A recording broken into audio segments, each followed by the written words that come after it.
विदुर महापुरुषों पीठस्थल श्री श्री हनुमान जी नूतन विग्रह प्रतिष्ठा उत्सव केन्द्रापड़ा जिला गरदपुर ब्लॉक अंतर्गत रामचंद्रपुर पंचायतर पहणा पंदिया ग्रामर विदुर महापुरुषों पीठस्थल श्री श्री हनुमान जी नूतन विग्रह प्रतिष्ठा उत्सव अनुष्ठित होइछि। पंडित अभय दास पौरोहित हनुमान चालीसा प्रवर्चन प्रभृति अनुष्ठित होइछि। श्रीमती मनीषा पंडा रवींद्र कुमार सामल प्रभृति व्यक्ति माने कार्यक्रम में उपस्थित होइथिले।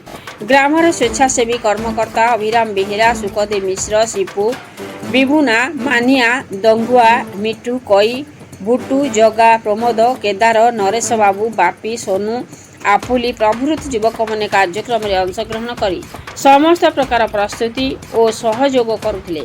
विपिन बिहार दास मंच परिचालन में उपस्थित रही सहयोग करथिले। बसंत मिश्र समस्त कार्यक्रम को तदारख करुथिले। प्रत्येक अंचल हजार हजार संख्यार रामभक्त कार्यक्रम में उपस्थित रही कार्यक्रम को उपभोग करछंती। पटामुंडाईरू अशोक कुमार साहू और केन्द्रापड़ारू समीर प्रधान का रिपोर्ट मसीहा न्यूज। आपण मसीहा न्यूज यूट्यूब चैनल को सब्सक्राइब कलेनी कि जदि करिना हंती एबे करिनियंतु। एहा सह मसीहा न्यूज रो फेसबुक पेज को और ट्विटर को फॉलो करंतु।